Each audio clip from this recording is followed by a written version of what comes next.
আসসালামু আলাইকুম প্রিয় ফুটবল ফ্যান্স। স্পোর্ট জগতের আরও একটি ভিডিওতে আপনাদেরকে স্বাগতম। আর্জেন্টিনা তাদের শেষ প্রীতি ম্যাচে গত 14 নভেম্বর আফ্রিকান দল অ্যাঙ্গোলার বিপক্ষে মাঠে নেমেছিল বর্তমান বিশ্ব চ্যাম্পিয়নরা। সেই ম্যাচটিতে অবশ্য অ্যাঙ্গোলাকে 2-0 গোলে হারিয়ে মাঠ ছেড়েছিল আর্জেন্টিনা। এই ম্যাচটিতে আর্জেন্টিনার হয়ে একটি একটি করে গোল করেন লিওনেল মেসি ও লাউতারো মার্টিনেজ।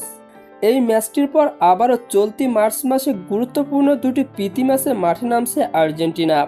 আজকে এই ভিডিওতে আলোচনা করব আর্জেন্টিনার পরবর্তী দুটি প্রীতি ম্যাচের প্রতিপক্ষ কারা ও ম্যাচ দুটির সময়সূচি নিয়ে।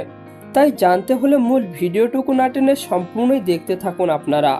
আসন্ন 2026 বিশ্বকাপের প্রস্তুতির অংশ হিসাবে এবার চলতি মার্চ মাসে দুটি প্রীতি ম্যাচ খেলবে আর্জেন্টিনা, যেখানে মার্চ মাসের প্রথম প্রীতি ম্যাচে এবার মৌরতানিয়ার বিপক্ষে মাঠে নামছে লিওনেল স্ক্যালোনির দল। বর্তমানে 1873 পয়েন্ট নিয়ে ফিফা র্যাঙ্কিংয়ে দ্বিতীয় স্থানে অবস্থান করছে আর্জেন্টিনা।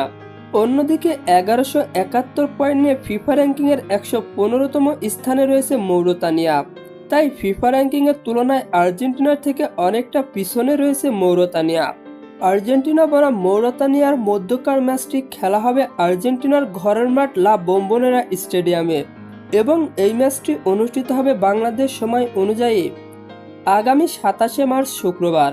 এরপর মার্চ মাসের দ্বিতীয় প্রীতি ম্যাচে এবার জাম্বিয়ার বিপক্ষে মাঠে নামছে আর্জেন্টিনা।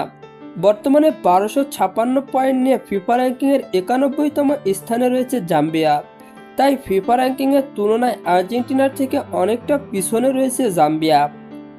আর্জেন্টিনা বনাম জাম্বিয়ার মধ্যকার প্রীতি ম্যাচটি অনুষ্ঠিত হবে বাংলাদেশ সময় অনুযায়ী আগামী 31 মার্চ মঙ্গলবার।